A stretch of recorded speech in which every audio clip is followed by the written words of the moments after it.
무자비한 종의 비유의 말씀입니다. 우리가 매일 묵상도 하고 기도도 하고 주일날 함께 설교를 나누고 들으시면서 가장 힘든 것은 삶에 적용하는 것입니다. 우리가 적용하는 주제 중에서 가장 힘든 적용의 주제가 있다면 아마도 용서가 아닐까 생각을 합니다. 그리스도인이라고 한다면 용서해야 한다라는 말씀을 모르는 사람은 한 분도 없습니다. 근데 가장 아는 대로 실천하기 힘든 주제 용서입니다. 정말로 그 사람이 믿음 생활을 바르게 하고 있는가?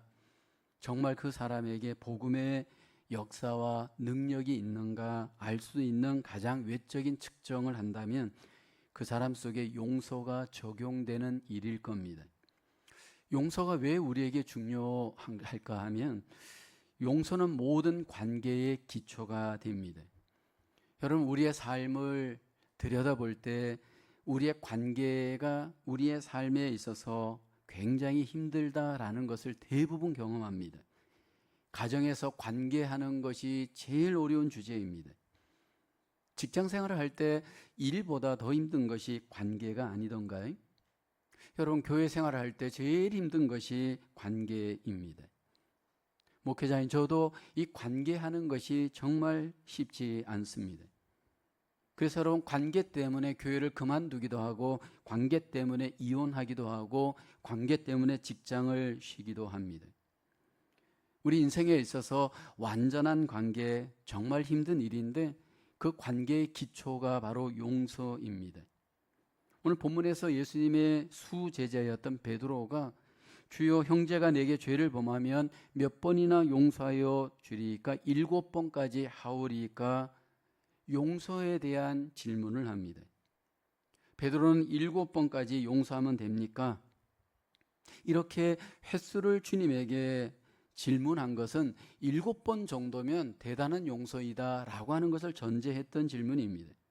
왜냐하면 예수님 당시에 유대인들, 랍비들, 서기관들의 용서의 기준 수준은 사실은 7번도 아니고 3번 정도에 가서는 용서가 없었습니다. 그래서 랍비들은 한 번 용서하라, 그리고 두 번째도 용서하라, 그러나 세 번째 범죄는 용서할 필요가 없다, 그렇게 가르쳤습니다. 그러니까 베드로의 이 용서에 대한 질문 7번의 이 용서는 사실은 굉장히 높은 수준, 어떤 인간의 어떤 의의를 앞세우는 그러한 질문이기도 했습니다. 그런데 주님께서 지금 용서를 우리에게 가르칠 때 우리와 다른 어떤 수준의 용서를 말씀을 합니다. 22절에 보면 7번뿐 아니라 7번을 70번까지라도 할지니라.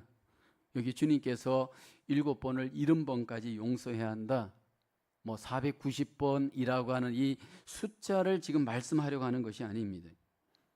용서는 횟수를 넘어서는 용서가 되어야 함을 강조하는 것입니다. 하나님의 용서는 인간의 어떤 기준과 한계를 뛰어넘는 용서임임을 우리에게 강조합니다. 이미 하나님께서 우리에게 숫자를 뛰어넘는 무제한의 용서를 베풀어 주셨고요, 오늘 이 땅에 오신 예수님도 이 땅에서 우리에게 무제한의 용서의 삶을 사셨고 우리에게 적용하셨습니다. 그러면서 주님께서 오늘 본문에서 무자비한 종의 비유의 말씀을 하십니다. 1만 달란트의 빚을 진 종이 있었습니다. 여러분, 여기에서 한 달란트는 그 당시에 노동자 한 사람이 약 6,000일을 벌어야 벌 수 있는 액수가 한 달란트입니다.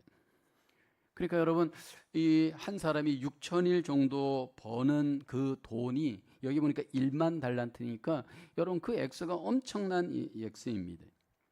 이 엄청난 빚을 진 이 종의 이 빚을 갚을 길이 없습니다. 희망이 없습니다. 빚을 갚을 수 없는 이 종의 모습, 얼마나 낙심이 되고 절망이 됩니까? 근데 이 빚진 자의 이 모든 빚을 주인이 무조건적으로 다 탕감하여 주었습니다. 1만 달란트의 그 엄청난 빚을 무조건적인 은혜로 다 탕감을 받은 이 종이 그 다음 행동이 오늘 비유의 핵심입니다. 자기에게 100데나리온 빚진 자를 발견하자 그 빚을 갚으라고 하자 갚지 않자 그를 옥에 가두어 버립니다. 자기는 1만 달란트의 엄청난 빚을 탕감을 받았는데 100데나리온의 빚을 탕감해 주지 못하는 겁니다. 그런데 이 모든 사실을 1만 달란트 빚을 탕감해 준 그 종의 주인이 알게 됩니다. 그래서 괘씸하게 여겨서 이 종을 다시 붙잡아서 감옥에 가두어 버린다라고 하는 내용이 비유의 말씀입니다. 주님께서 왜 이 비유를 하시는 것일까요? 오늘 본문에서 가장 우리가 주목해야 될 대상은 1만 달란트의 빚을 탕감받았음에도 불구하고 무자비한 삶을 살았던 종입니다. 근데 이 종은 누구를 염두에 둔 것이냐면 바로 용서하지 않는 제자들, 용서하지 않는 그리스도인들을 염두에 둔 비유의 말씀입니다. 주님은 오늘 이 비유를 통해서 우리에게 그리스도인의 용서가 어떤 용서가 되어야 할지 말씀하고 계십니다. 오늘 저와 여러분 속에 적용되어져야 될 용서, 주님이 기대하는 그리스도인들의 용서는 어떻게 실천해야 할까요? 첫째로 그리스도인의 용서, 주께 받은 용서의 은혜를 먼저 기억해야 합니다. 오늘 본문 마태복음 18장 27절의 비유 중에서 그 종의 주인이 불쌍히 여겨 놓아 보내매 그 빚을 탕감하여 주었더니라고 합니다. 주인이 그를 불쌍히 여겨서 1만 달란트의 빚을 여기 보면 탕감하여 주었습니다. 종의 형편으로서는 도저히 갚을 수 없는 엄청난 액수였습니다. 주인도 이 종이 갚을 수 없는 이 빚인 것을 알고 탕감을 할 때 이렇게 말하죠. 25절에 보면 갚을 것이 없는지라 주인이 명하여 그 몸과 아내와 자식들과 모든 소유를 다 팔아 갚게 하라. 그렇게 처음에는 말합니다. 그런데 이 모든 빚을 그냥 탕감해 주었습니다. 더 이상 1만 달란트의 빚은 갚지 않아도 됩니다. 왜요? 은혜로 모든 빚을 탕감해 주었습니다. 이 엄청난 빚을 탕감받은 종이 그 주인의 은혜를 마음에 기억하지 못합니다. 그 빚을 탕감받고 난 후에 얼마 지나지 않아서 자기에게 100데나리온의 빚을 진 사람을 발견할 때 그는 무자비하게 여깁니다. 마태복음 18장 28절에 보면 그 종이 나가서 자기에게 100데나리온 빚진 동료 한 사람을 만나 붙들어 목을 잡고 이르되 빚을 갚으라. 그렇게 은혜를 기억하지 못하는 무자비한 종의 모습입니다. 우리가 여기서 함께 주목하고 묵상하는 것은 왜 엄청난 빚을 탕감을 받았는데 여기 종은 그 은혜를 기억하지 못할까라는 겁니다. 우리를 돌아볼 때 왜 우리는 하나님의 은혜가 그 큰 은혜인데 그 엄청난 은혜인데 우리 안에서 그 은혜가 기억이 안 날까라는 겁니다. 오늘 본문의 이 종을 보게 되면 이 무자비한 종의 가장 큰 문제는 은혜의 기억을 잊어버리고 상처의 기억이 그의 마음을 지배합니다. 1만 달란트의 빚을 탕감받은 은혜를 기억하지 못하고 자기에게 작은 빚진 사람에 대한 기억을 하고 거기 그 마음의 상처가 그를 다스립니다. 오늘 우리의 많은 그 경우의 삶들을 돌아다보면 은혜의 마음이 우리의 마음이 아니고 상처의 마음이 우리의 마음일 수 있는 여지가 많습니다. 그리고 그 상처 때문에 우리는 알게 모르게 그 상처의 기억이 우리를 주관할 때가 많죠. 내가 손해당한 것, 내가 피해받은 것, 내가 억울한 것, 이런 것들에 대한 기억이 그 상처가 내 안에 내 마음을 주장할 수 있습니다. 그러니까 나는 피해자다라고 생각하는 겁니다. 나는 인생에 이런저런 억울함과 이런저런 상처를 받은 피해자다라고 하는 피해의식이 우리 마음에 있게 될 때 그 원망의 쓴뿌리, 분노의 쓴뿌리가 우리의 마음의 줄을 이룰 수 있습니다. 작은 상처에 집중할 때 큰 은혜를 집중하지 못하게 하는 겁니다. 내가 받은 하나님의 은혜가 1만 달란트 그 이상 그 큰 은혜인데 내가 받은 사람들에게 받은 상처에 집중하면서 은혜를 잊어버리고 상처가 내 마음을 지배할 수 있는 여지가 우리에게 있을 수 있습니다. 저와 여러분들이 다시 한번 이 시간에도 바라볼 것은 은혜를 바라보고 은혜를 기억하기를 주의 이름으로 축원합니다.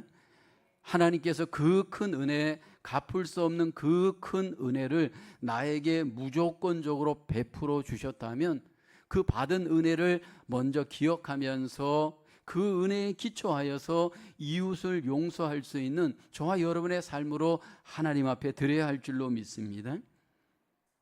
은혜를 또 기억하지 못하게 하는 두 번째 장애물이 있습니다. 인간의 자기의의가 하나님의 은혜를 기억하지 못하게 합니다. 내 자신이 하나님 앞에 의인이다라고 지나친 의인의식을 갖게 되어질 때 우리는 하나님의 은혜를 기억하지 못합니다.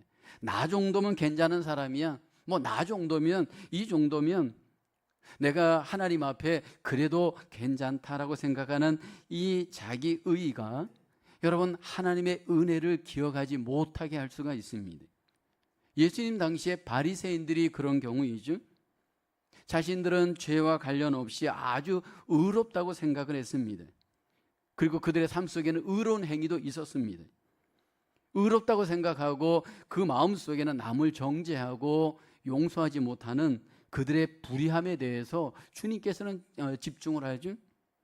누가복음 18장 11, 12절에 보면 바리새인들이 생각하는 자기 의의 근거가 있습니다.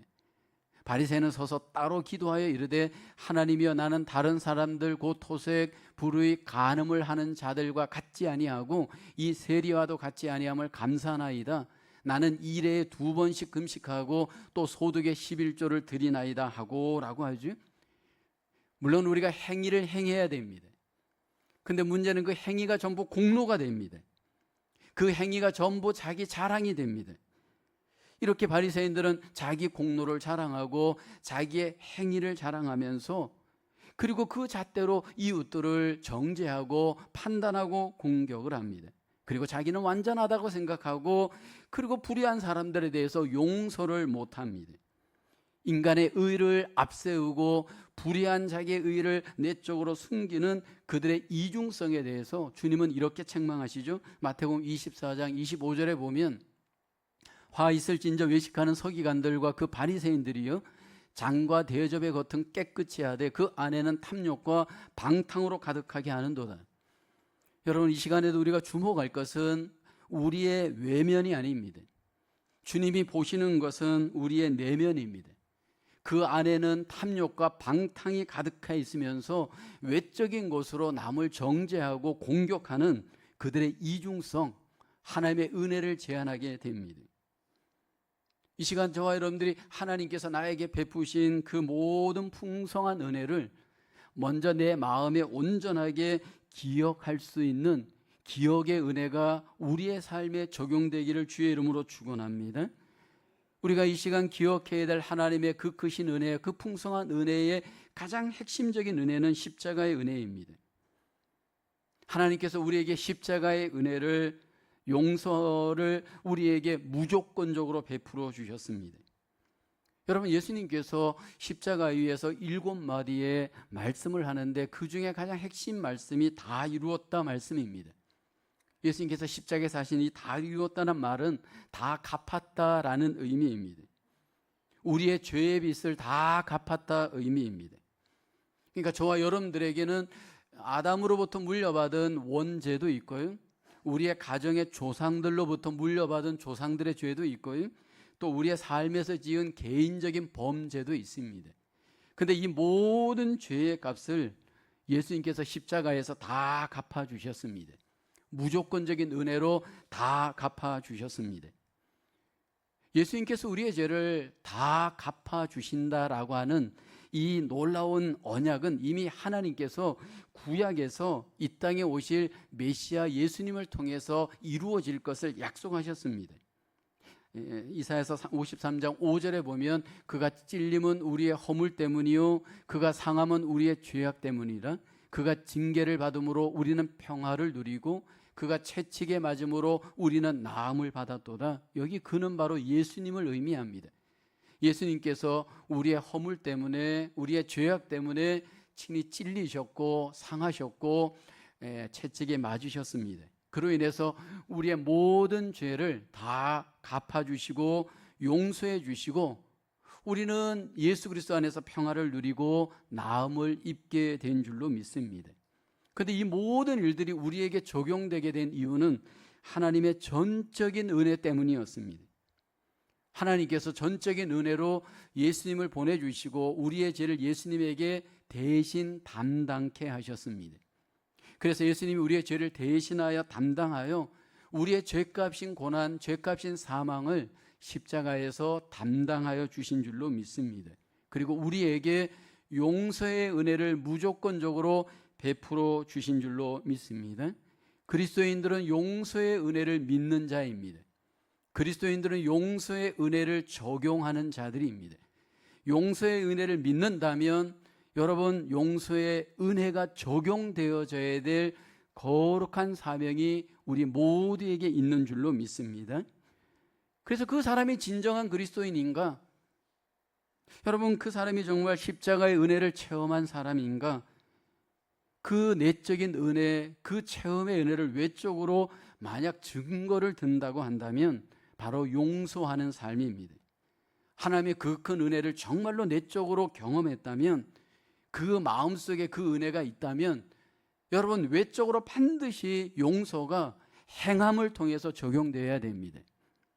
감리교회 창시자였던 요한 웨슬레 목사님의 일화를 제가 여러분에게 소개한 적이 있습니다. 웨슬레 목사님이 집회를 인도하던 중 어떤 유명한 장군이 회심을 하게 되었습니다. 근데 이 웨슬레 목사님이 정말 이 사람이 진짜로 회심했는가, 진짜로 믿는가, 그 진짜의 유무를 알고 확인하기를 원했습니다. 그래서 질문을 했습니다. 장군님은 하나님께서 장군님의 죄를 용서하여 주셨다는 것을 정말로 확신합니까? 아멘, 물론이죠. 그러면 장군님은 자신에게 잘못을 범한 약한 이웃들을 정말 다 용서할 수 있습니까? 그랬더니 이 장군이 한참 생각하더니 이렇게 대답했습니다. 한 사람만 빼고 내가 다 용서했습니다. 군대에서 함께 일하였던 동료 그 한 친구는 제가 도저히 용서하기 힘듭니다. 그러자 웨슬레 목사님이 이 장군에게 두 가지에 대해서 이야기했습니다. 첫째, 앞으로 진정한 의미에서 당신은 기도를 하지 못할 겁니다. 주님께 기도하기 위해서는 먼저 사람을 용서해야 하기 때문입니다.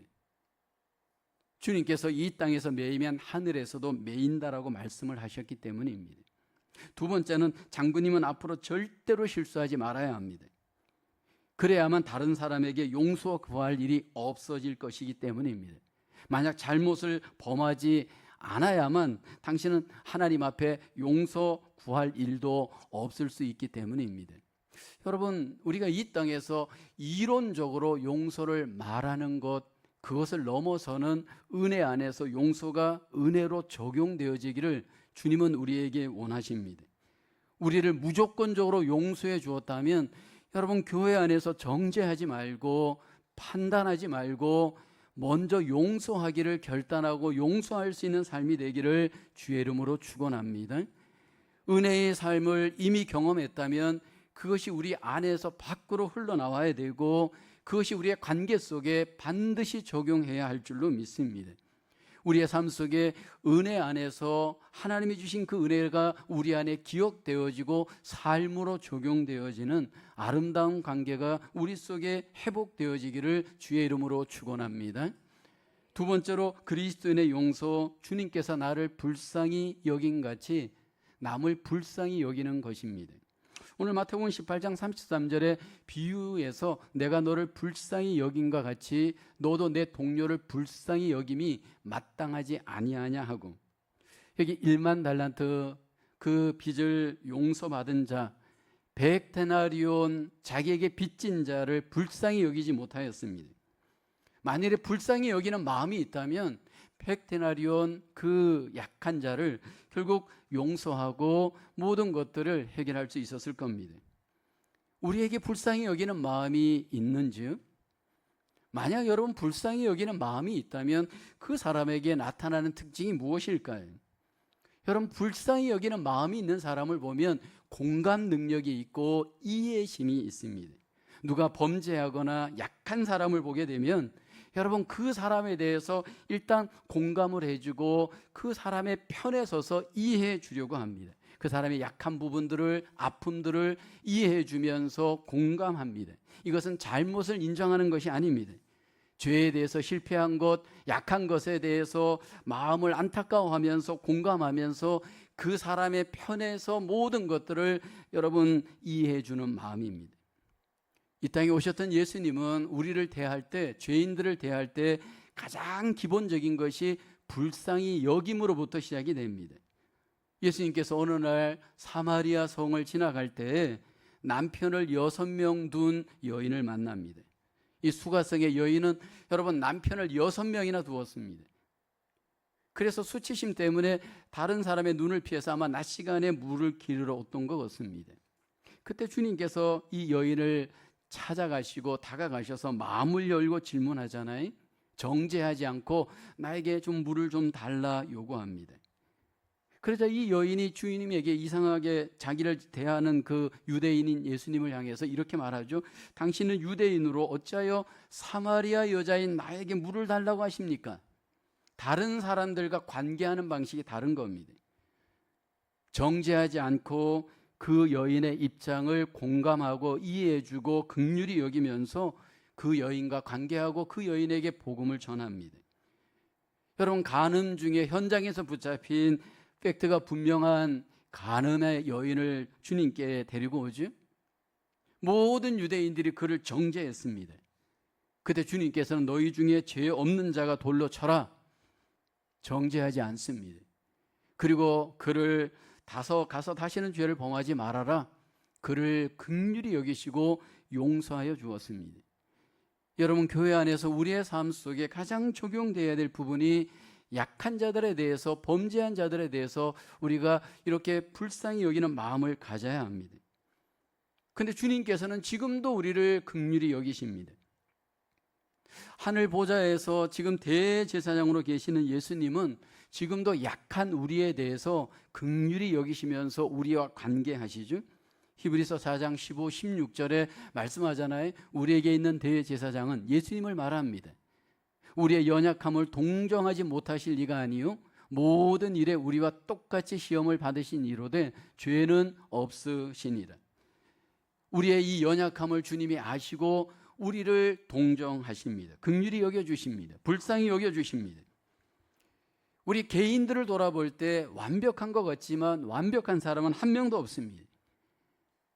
우리의 이 연약함이 주님께서 다 아시고 그 연약함을 동정하십니다. 어떤 분들은 습관적인 죄에 빠져서 그 죄를 잘 못 극복하시는 분들이 있습니다. 기질의 약점을 극복하지 못하는 분이 있습니다. 근데 여러분 이런 연약함을 주님께서 정죄하지 않으시고 지금도 우리를 긍휼히 여겨주시면서 기다려주십니다. 주님께서 나를 긍휼히 여겨주신 이유는 우리로 하여금 긍휼히 여기는 삶을 살게 하시기 위함입니다. 여기 무자비한 종의 가장 문제는 이웃들에 대해서 긍휼히 여기는 마음이 없습니다. 왜요? 여러분 이 세상의 삶은 긍휼히 여기는 삶이 아닙니다. 이 세상의 삶은 무자비한 여러분 마음으로 살아가야 됩니다. 또 우리의 옛사람의 삶의 방식은 무자비한 삶의 방식입니다. 근데 여러분 우리가 믿음이 없고 은혜가 없고 주님이 없게 되면 과거로 돌아갈 수가 있습니다. 그런데 우리가 하나님의 나라에 속한다면 우리는 주님이 우리에게 강조했던 삶은 긍휼의 삶의 방식입니다. 마태복음 5장 7절에 주님이 우리에게 하나님 나라의 복을 소개하면서 강조하시죠. 긍휼히 여기는 자는 복이 있나니 그들이 긍휼히 여김을 받을 것이니. 오늘 내 삶 속에 주님이 긍휼히 여기길 원합니다. 이 긍휼히 여기는 자는 타인에 대해서, 약한 자에 대해서 먼저 그 사람의 편에 서서 이해하고 그 사람의 약함을 동정하는 마음이 있습니다. 여러분 아기와 엄마의 관계를 한번 돌아보십시오. 여러분 그 아기를 보게 되면 이유 없이 막 울 때가 있고 그냥 예고 없이 똥을 싸고 여러분 찡찡대고 보채입니다. 근데 여러분 그 아기를 이해하고 동정하는 엄마는 여러분 그것에 대해서 상처받지 않고 그를 불쌍히 여기고 긍휼히 여기면서 그 아이를 섬기잖아요. 근데 여러분 이것이 우리 그리스도인의 모습이어야 합니다. 우리가 하나님 앞에 인생을 살아가면서 혹시 내 속에 무자비한 옛사람의 죄성이 관계를 지배하고 있지 않나요? 무자비한 말이, 정죄하는 말이, 비판하는 말이 그냥 내 입속에서 함부로 나오지 않는지요? 여러분, 관계에 있어서 무자비한 관계를 갖게 되어지게 되면 결국 우리는 하나님 앞에 범죄할 수밖에 없습니다. 그래서 우리는 이 부분에 있어서 항상 하나님이 기뻐하시는 긍휼의 마음, 동정의 마음을 갖도록 회복하시고 노력해야 합니다. 어떻게 해요? 우리의 긍휼의 주 되신 예수님을 바라보고 이 긍휼이 더해지기를 기도해야 합니다.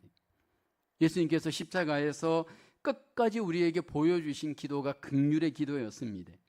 자신을 정죄하고 조롱하고 공격하는 자들을 위해서 주님이 긍휼의 기도를 드리잖아요. 누가복음 23장 34절에 보면 아버지 저들을 사하여 주옵소서 자기들이 하는 것을 알지 못함이니이다. 주님께서 긍휼히 여기는 기도를 드렸습니다.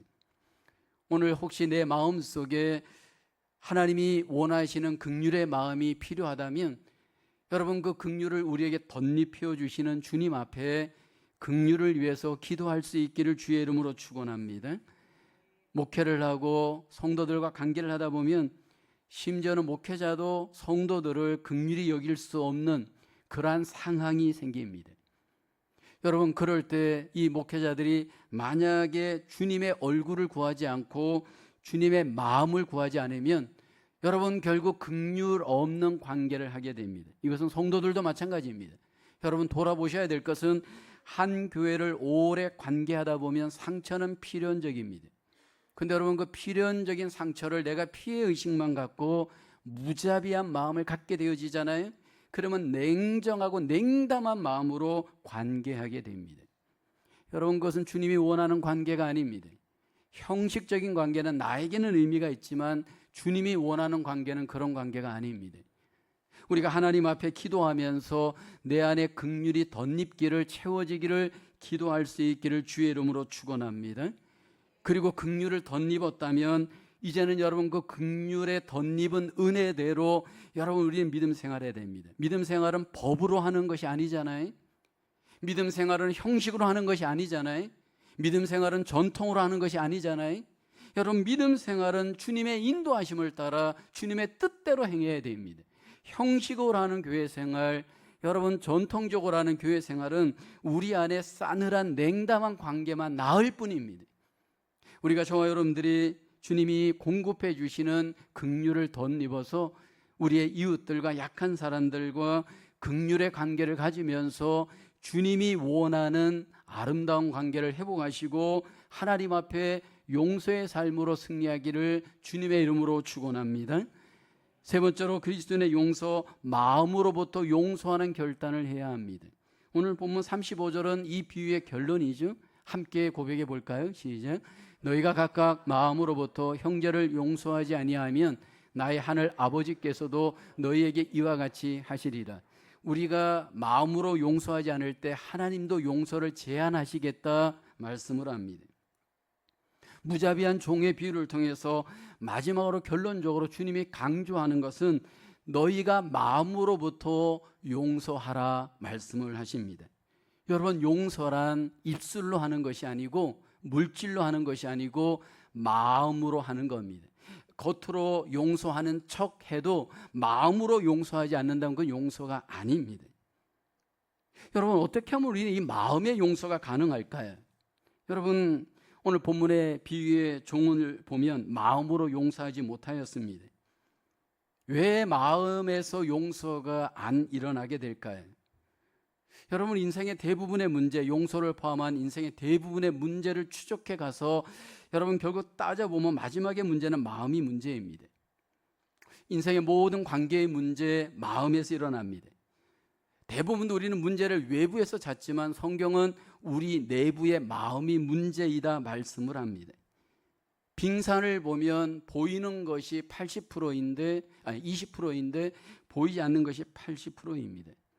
우리의 문제가 보이는 것 80%, 20% 대부분 여러분 그것은 빙산의 일각이고 실제적으로는 보이지 않는 그 안의 문제인 마음의 문제입니다.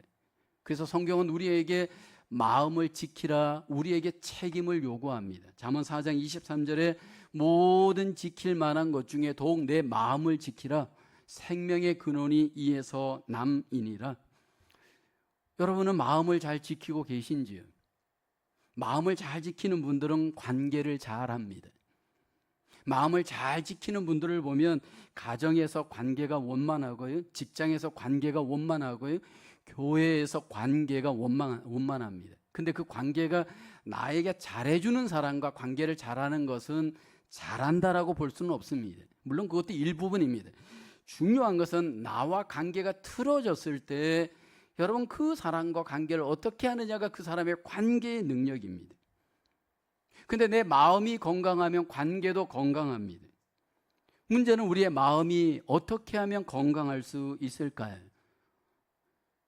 하나님께서 우리에게 주신 이 마음은 우리의 이 습관에 의해서 결정됩니다. 여러분, 우리의 몸의 건강이 우리가 먹는 음식과 관계가 깊잖아요. 예를 들어서 콜레스테롤이 많은 고기를 먹으면 우리의 피에 콜레스테롤이 당연히 많아지잖아요. 여러분, 우리가 어떤 마음을 갖느냐에 따라서 우리의 마음이 결정됩니다. 예를 들어서 내가 용서하는 마음을 가지면 용서하는 삶을 삽니다. 내가 선한 마음을 가지면 선한 삶을 삽니다. 그러니까 우리의 이 마음에서 모든 것들이 결정이 되어집니다. 근데 이 마음을 지키기 위해서 하나님이 우리에게 원하는 책임은 하나님이 주신 말씀으로 마음을 지키라, 생각을 지키라 강조합니다. 빌립보서 4장 8절 9절을 보게 되면 그토록 형제들아 무엇에든지 참되며 무엇에든지 경건하며 무엇에든지 오르며 무엇에든지 정결하며 무엇에든지 사랑받을 만하며 무엇에든지 칭찬받을 만하며 무슨 덕이 있든지 무슨 기름이 있든지 여기 끝에 보면 이것들을 생각하라 말씀을 합니다. 생각이 마음의 건강을 결정합니다. 여러분, 우리가 돌아봐야 될 것은 내가 지금 어떤 생각으로 인생을 살고 있는가, 이것이 내 마음의 모든 것을 결정을 합니다. 특별히 우리가 하나님 앞에 인생을 살아가면서 하나님의 뜻대로 생각하는 것이 우리 속의 마음의 루틴이 되어야 됩니다. 근데 많은 경우에 내가 하나님의 뜻대로 생각하지만 우리 마음 안에 감정이 안 따를 때가 있습니다. 내가 이제는 용서하기로 생각하고 용서하기로 결단을 했습니다. 근데 감정이 시원하지 않습니다. 상당수의 분들이 이제 이 감정과 하나님의 말씀과의 관계 속에서 말씀을 따라가지 않고 감정을 따라가려고 합니다. 나는 말씀을 따라가고 있나요? 감정을 따라가고 있나요? 많은 경우에 있어서 감정을 따라가는 분들은 이렇게 생각합니다. 내 감정을 따라가는 것이 솔직한 삶이라고 생각을 하는 겁니다. 그것은 솔직한 게 아니고 감정에 속는 겁니다. 하나님의 말씀을 따라가다 보면 감정이 회복되어지고 감정 속에 하나님의 은혜가 나타납니다. 많은 경우에 그리스도인들의 삶의 어려움은 이 약한 감정의 노예가 되어지는 데 문제가 있습니다. 하나님의 말씀으로 내 마음을 지키면 생각이 바뀌고 감정도 바뀌어지게 되고 행동도 바뀌어지게 됩니다. 여러분, 저와 여러분들이 먼저 관계를 잘하기 위해서는 관계에 집중하는 것이 아니고 마음에 집중해야 되고 마음을 말씀으로 지켜내면서 그 생각을 잘 지켜낼 수 있기를 주님의 이름으로 축원합니다. 많은 경우에 우리의 인생의 문제가 감정의 문제가 되는 이유가 있습니다. 여러분, 이 감정도 생각에 의해서 과정에 어떤 자람이 필요합니다. 제가 여러분에게 소개했던 책 중에 피터 스카지로 목사님이 쓴 정서적으로 건강한 교회, 퀸즈에서 목회를 하고 있는 미국 목사님입니다. 이 책에 보면 우리의 이 감정의 성숙에 대한 이야기를 합니다. 근데 그 책에 보면 이 감정적으로 성숙의 단계가 있는데 첫째 단계가 젖먹이 수준의 단계의 감정을 갖고 있는 분들이 있습니다. 이 젖먹이 수준의 감정을 갖고 있는 사람들은 항상 누군가가 내 감정을 보살펴 주기를 원합니다. 그래서 누군가에게 내 감정이 좀 어려우면 자꾸 이렇게 감정의 어떤 치유를 위해서, 회복을 위해서 자꾸 사람들에게 자기의 감정을 맡기면서 돌보아 주기를 자꾸 요구합니다. 두 번째 단계는 아이의 단계의 감정적 상태에 있는 분들입니다. 이분들은 평상시에는 잘 모르는데 조그만 삶에 어떤 스트레스가 오거나 문제가 오게 되면 그 감정이 완전 폭망합니다. 마치 어린 아기가 이렇게 놀다가도 갑자기 배가 고프면 완전히 삶의 밸런스가 무너지는 것처럼 아이의 단계의 감정에 있는 사람들의 특징이 그렇습니다. 세 번째 단계는 청소년 단계의 감정의 상태에 있는 분들이 있습니다. 여러분, 청소년들을 보게 되면 굉장히 인정자극, 남에게 인정받는 것을 좋아합니다. 근데 이러한 감정적 상태에 있는 성도들을 보게 되면 항상 누군가에게 인정받으면서 자기의 감정을 채우려고 합니다. 근데 그것은 여러분 어려운 일입니다. 네 번째 단계가 어른의 단계, 감정의 어른의 단계에 있는 분들이 있습니다. 이 사람들은 어떤 보상과 대가를 바라지 않고 주님께 내 마음을 두고 늘 컨시스턴트합니다. 그리고 그 마음으로 순수하게 관계를 맺고 적용하는 분들입니다. 저와 여러분들 속에는 다 감정적인 약함이 있습니다. 우리가 항상 이 약한 감정과 함께 마음을 지켜나갈 때 여러분, 우리가 기억해야 될 우리 마음에 주님이 주신 놀라운 은혜 중에 가장 핵심이 십자가입니다. 내 안에 항상 십자가를 중심으로 예수님을 모시고 주님과 함께 살아가는 삶이 우리에게 필요합니다. 여러분, 그렇게 할 때 하나님께서 우리에게 성령님을 통해서 우리에게 능력을 주셔서 용서하게 하시고 사랑하게 하시는 줄로 믿습니다. 율법적인 그리스도인이 아니라 성령의 그리스도인만이 성령의 능력으로 사랑할 수 있습니다.